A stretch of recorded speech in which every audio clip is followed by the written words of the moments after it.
Hey guys, welcome back. I hope you are having an amazing day. Let's get right into the stories. The first one is an entitled People story. I was relaxing at home one Saturday afternoon when there was a knock at my door. When I opened it, I was surprised to see my neighbor Kate standing there with her 10-year-old son Michael. Hey there, Kate said with an overly friendly smile. I hope you don't mind, but I told Michael he could come over to play with James today. Now James is my 9-year-old son. He and Michael are classmates and get along all right at school, but they've never had a play date or anything outside of school. Oh, I'm sorry. Today's actually not a good day for a play date, I told her. James is at his grandparents' house this weekend. Kate's smile faded. What? But I told Michael he could play here. He's been looking forward to this all day. I felt bad, but I wasn't about to invite some kid I barely knew into my home without warning. I'm really sorry. I didn't realize you had made plans with James, I said. Maybe we can set up a proper playdate next weekend when I know in advance. Kate scowled, looking impatient. Well, what are we supposed to do now? I can't just send Michael home. I have things to do today. I was a bit taken aback by her entitled attitude, as if it was my responsibility to look after her son with no notice. I'm afraid I have plans today, too, I told her firmly. I can't watch Michael with no warning. I'm sure you understand. Kate put her hands on her hips, gearing up for an argument. But before she could say anything, Michael grabbed her arm. It's okay, Mom. We can just go home, he said glumly. Kate shook him off in annoyance. No, you were promised a play date, and you're going to get one. Then she turned back to me with a fake smile plastered on her face. Oh, come on. Can't he just come in for a little bit? She cajoled. The boys can play video games or something. I'll be back to get him in an hour. I stood my ground. I'm sorry, Kate, but like I said, I don't have time to watch Michael today. She dropped the facade, reverting to the angry scowl. You're really going to leave my son stranded outside? She snapped. What kind of neighbor are you? At this point, I'd had enough of her guilt-tripping. I gave you a reasonable solution. We can plan a proper play date next weekend, I said. But I'm not having Michael come inside unsupervised when I don't know what your plans are. I'll see you later. I started to close the door, but Kate stuck her foot in the way. Let me talk to your husband then, she demanded. Surely he'll be more accommodating. Now I was getting angry. My husband isn't home either, and he would say the same thing, I said sharply. Please remove your foot. You're preventing me from closing my own front door. Not until you agree to watch Michael, she shouted. Suddenly Michael spoke up again. Mom, stop it. Let's just go. He seemed embarrassed by her behavior. Kate ignored him completely. I had run out of patience. If you don't move your foot, I'm calling the police, I warned. Go ahead, call them, Kate yelled. I'll tell them how you're refusing to let a child into your home. That was it. I took out my phone and dialed cop right in front of her. Kate seemed stunned that I had actually done it. Cop, what's your emergency? The operator answered. Hi, I'm calling to report a trespassing incident, I said calmly. My neighbor has her foot wedged in my front door, preventing me from closing it. I've asked her multiple times to remove it, but she refuses. While I described the situation, Kate suddenly retracted her foot, looking panicked. I thanked the operator and hung up. Kate snatched Michael's hand and stormed away without another word. I closed the door, shaking my head in disbelief. What kind of person tries to force their way into someone else's home? And then calls the police over, not getting their way. About 20 minutes later, there was another knock at the door. I looked through the peephole to see 2 police officers. My jaw dropped as I realized Kate had actually called the cops on me. I opened the door and attempted to explain the situation, but the officers held up a hand to stop me. Your neighbor told us you assaulted her son and forcibly kept him out of your home, one officer said sternly. She wants to press charges. I was completely flabbergasted. That is absolutely not true, I insisted. She showed up unannounced, wanting me to babysit her son with no notice. I politely declined, and she tried to wedge her foot in the door, preventing me from closing it. The officers looked uncertain about who to believe. Is your son home? Can you bring him out here? The other officer asked. No, my son is away this weekend. That's why I couldn't have his friend over to play, I explained. Just then I noticed Michael peeking out from behind Kate's front door across the street, watching the whole scene unfold. I pointed over to him. That's her son right there. Why don't you go ask him what happened? I suggested. The officers walked over and spoke to Michael for a few minutes before returning. Your neighbor's son corroborated your version of events, the first officer told me. It seems she fabricated the story about the assault. I knew it, I cried in exasperation. She wanted me to babysit with no notice, and when I said no, she tried to physically force her way into my home. We see this from time to time, the second officer said. People get angry when they feel entitled to something and the other person won't comply, but making false accusations is a serious offense. The officers took down my statement along with my intention to press charges for filing a false police report. They also spoke to Kate, warning her about potential consequences for her actions. A few days later, I received a notice that Kate was being charged for providing false information to law enforcement. I decided to also pursue a restraining order preventing her from coming near my home after the way she tried to forcibly enter. The judge granted the order, agreeing that Kate's behavior demonstrated a lack of boundaries and respect for my space. We also discussed setting up parameters for our sons to interact since they were classmates. The school arranged for them to be in separate classes and kept under supervision during recess. I was relieved to have the law on my side in this particular neighborhood dispute. The experience taught me you really can't be too trusting, even with people you've known for years. I never would have expected my neighbor to react so inappropriately over something so minor. But the justice system prevailed in the end, and hopefully Kate learned that she can't make up serious accusations without consequences. The restraining order also gave me peace of mind that she won't be able to invade my home or property again anytime soon, and I can finally relax in my own house, knowing the authorities won't believe every wild tale from a disgruntled Karen next door. The next one is a pro-revenge story. This story is in 4 parts, and I apologize for the length. I also apologize for any teacher slang I use, as it is second nature, just like military jargon was during my time in the military. Basically, I was told that all the assistant vice principals in the district, other than at the high school, were being let go, and a teacher on assignment, TOA, was going to take our jobs. I was not heartbroken over this, but was treated badly by the new admin team taking my job and my principal's job. Also, I tried to help my staff on my way out, and it seems my bosses cared more about their image than my staff's happiness. So here is the story. Part 1. So none of the other admin in my district had received our contracts for the coming school year yet. I was wondering what was going on, but I heard rumors about a pay scale shift, and that was the reason for it. I found out Wednesday what is actually happening. Every assistant principal and vice principal in the district, why we have 2 different titles, I have no idea, is not getting renewed contracts, except the ones at the HS. Their positions are being eliminated, and their jobs are being replaced with a new position that pays a teacher's salary plus a $2,000 stipend. They are replacing the APs with learning coordinators. Apparently, the budget is the given reason, but I also heard rumors from someone at the district office. Each of us, APs, VPs, was scheduled to meet with one of the ASST supers Wednesday. We thought it was about our contracts, and we were correct. When I arrived, the acting superintendent was there with the head of HR. I was told about the elimination of my position, but not the reasons why. I was then given an option for the coming school year. I could go back into the classroom, I could work in the district office, or I could apply and interview for the new position that is replacing my job. What the duck?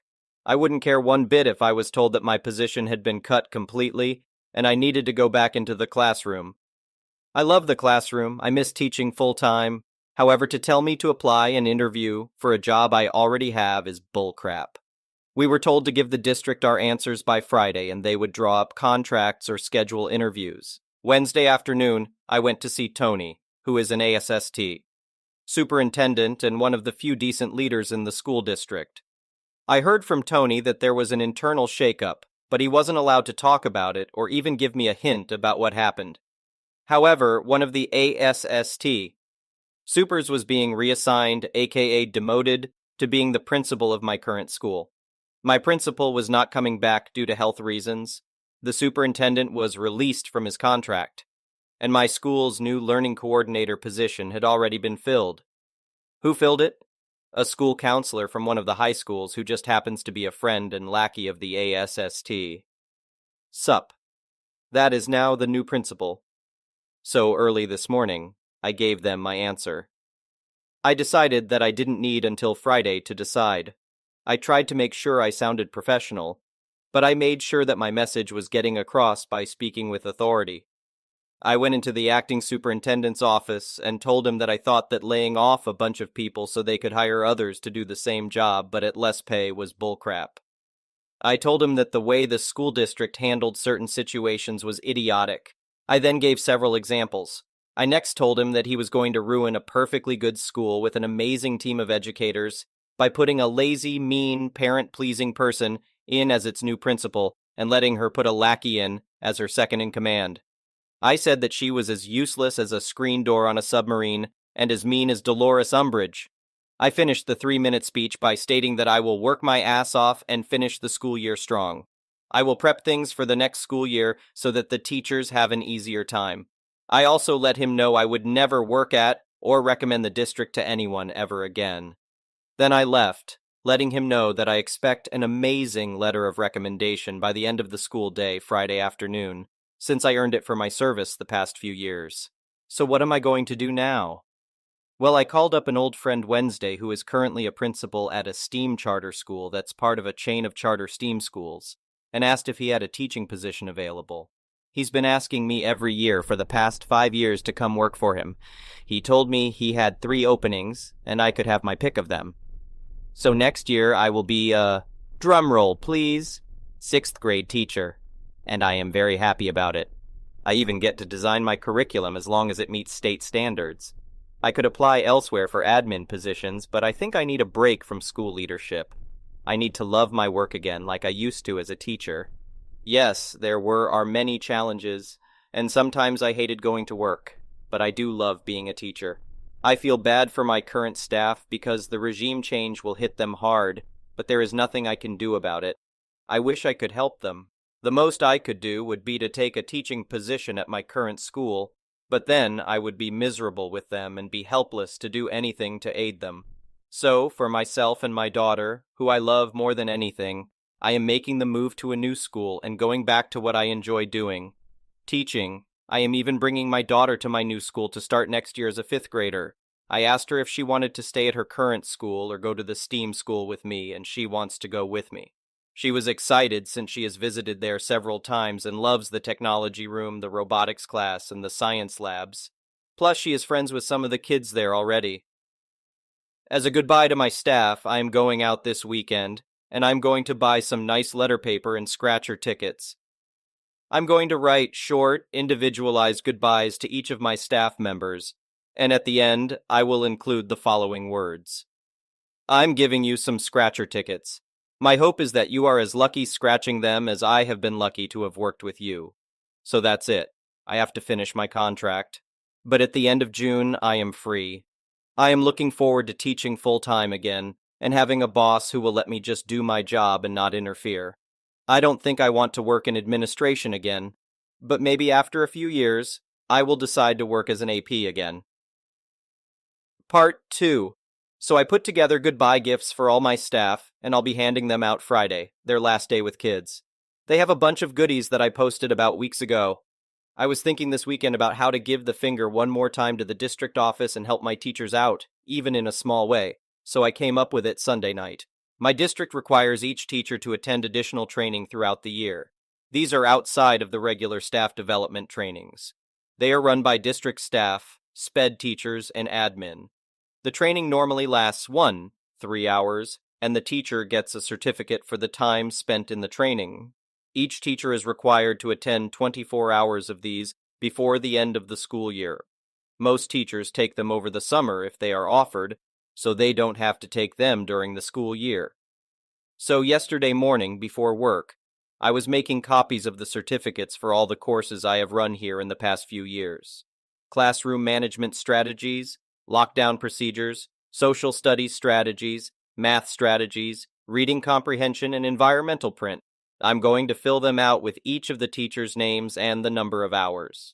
I'm adding all the times I ever spoke to the staff about these topics and putting down hours to correspond, rounding up to the nearest hour-ish. Wouldn't you know each of those topics was 3 to 5 hours in length? Each staff member will have exactly 24 hours worth of training. I filled out the dates of the training for the 2022-2023 school year. Oh, and I have an attendance sheet with all of their names and have them marked as being present. Note: I checked with the district, and since I am still an administrator into the summer, I am allowed to run these training over the summer before I leave. Now they can have their summer to themselves and not worry about taking classes during the school year. They can if they wish, but 99% of teachers here hate the mandatory training hours. I hope the staff likes the present. Part 3. Since Friday, I'm no longer a school administrator. I technically have another week to work, but I took vacation during that time because, well, screw them. Now, I spent the last week packing up, giving aid and comfort to my now former staff, and causing problems for the new administrators who are a-holes. Now, besides giving the entire staff a year free from additional PDs, I wasn't planning on causing any more problems, just quietly leave and drive off into the sunset. Shane style. But no. Apparently I don't deserve a quiet week. The new principal, demoted from ASST Super, and her new teacher on assignment, TOA, decided for some reason to be rude to me. There was only one response to that. I aimed to misbehave. How were they rude to me, you ask? First off, they ordered me to hurry and clean out my office. Apparently the TOA wanted to start redecorating my office. I was literally told, "Get all your personal stuff out of here ASAP. She wants her office now." I still had a week to work there and actual work to do. Second, the new principal tried to steal my personal chair and my personal office supplies and decorations. That chair was a gift to me from a friend. I found her just wheeling it out of my office and into hers. My desk supplies and a banner from my wall were stacked on its seat. I told her that it was my personal chair, not the district's. She said, "Okay." The very next morning I found it missing. She had moved it into her office after I left for the day. Third, I was given a list of tasks to complete by Friday by the TOA, who is in no way, shape, or form my boss. These were not my job to do, and are in fact the incoming admin's duty to complete. Stuff the new admin are supposed to do. Things like put together new staff packets, schedule next year's PDs, fill out and submit request forms, etc. Finally, I was talked down to every single day by the new admin team. I was spoken to as though I were the hired help and they were the royal idiots. Seriously, I speak to a waitress that messes up my order with 20x, the amount of respect that they showed me. They actually tried to get my attention by snapping their fingers at me. Like that would work.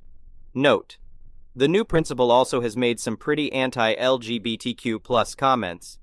I don't like narrow-minded people, so I decided to do as I was told. I was a soldier, so I know how to follow orders. I removed everything that was my personal property. That included my chairs, decorations, the stress relievers, punching bag, etc., the fridge from the office, and the file cabinets in my office. Yes, I bought government surplus cabinets because I didn't have any. All my files and all of my former principal's files were in there. I had even bought the manila folder I used in it. So I took every piece of paper out of my cabinets, removed them from my labeled folders, and stacked them on the floor into one large pile. There is no order to how they are stacked. I took my chair from the principal's office while she was in a meeting with parents. I just walked in and rolled it out. She stopped talking to the parents to ask what I was doing, and I responded that I was taking my personal property out ASAP as I was ordered to do. I had an old medium-sized fridge I had placed in the office workroom for office staff to store their food in, but it is mine, so I took the fridge. I brought it right out the front door and loaded it into my truck. I even took the new admin's food out of it and left them on the table. It's my fridge. I warned the rest of the office staff I was taking it, but forgot to tell admin. Darn. I copied all my digital files over to a flash drive and then deleted everything off my work Google Drive, anything I personally created or designed. Copied all my emails too.